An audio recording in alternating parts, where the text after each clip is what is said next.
সম্পূৰ্ণ পশু চিকিৎসালয়ত উত্তপ্ত পৰিস্থিতিয়ে বিৰাজ কৰিছে। চিকিৎসক আৰু পশুৰ গৰাকীৰ মাজত লিপ্ত হৈছে তৰ্কাতৰ্কিত।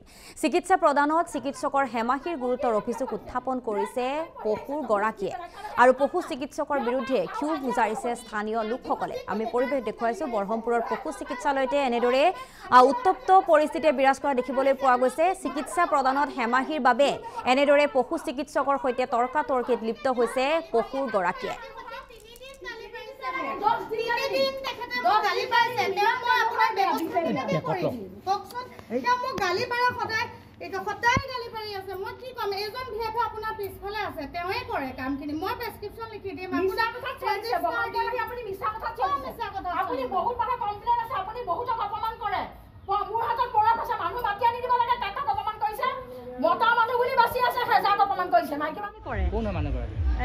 ভেটেনেৰী ডক্টৰ বুলিয়ে কৈছে তেওঁ হেমাহি কৰে বহুত আৰু আজিলৈকে 3বাৰ আনিলো 3 দিন প্ৰথম মই ছাগলী এজনী আনিছিলো আনোতে ছাগলীজনী আমিও দেখা নাছিলো ছাগলীজনী বেকগ্ৰাউণ্ডত মানে অকমান পোক হৈছিলে তেওঁ পিপিআৰ হৈছে বুলি কয় ৰং ট্ৰিটমেণ্ট কৰি মোৰ ছাগলীজনী তেওঁ 15,000 টকা দামৰ ছাগলীজনী মাৰিলে।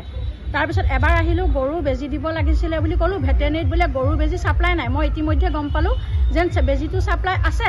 মই যেতিয়াই ধৰিলো ধৰাৰ পিছত মোৰ ঘৰলৈ মানুহ পঠাই গৰুক গৈ পেলাই বেজি দি থৈ আহিছে।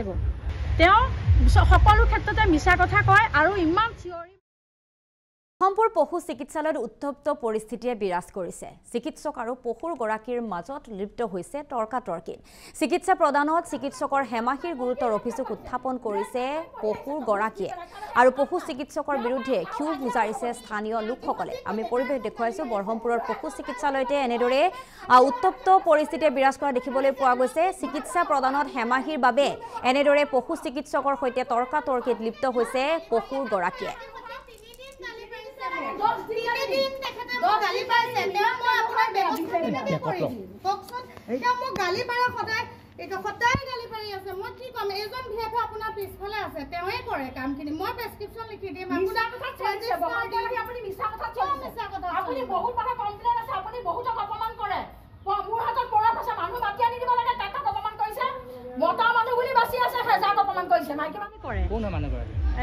ভেটেনেৰী ডক্টৰ বুলিয়ে কৈছে তেওঁ হেমাহি কৰে বহুত আৰু আজিলৈকে 3বাৰ আনিলো 3 দিন প্ৰথম মই ছাগলী এজনী আনিছিলো আনোতে ছাগলীজনী আমিও দেখা নাছিলো ছাগলীজনী বেকগ্ৰাউণ্ডত মানে অকমান পোক হৈছিলে তেওঁ পিপিআৰ হৈছে বুলি কয় ৰং ট্ৰিটমেণ্ট কৰি মোৰ ছাগলীজনী তেওঁ 15,000 টকা দামৰ ছাগলীজনী মাৰিলে।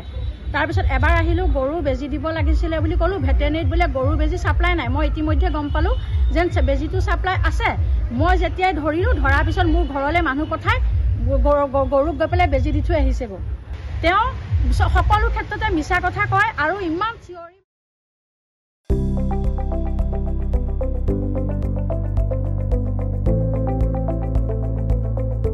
NB নিউজ সহজ সৰল ভাষাত নৱভাৰতৰ কথা।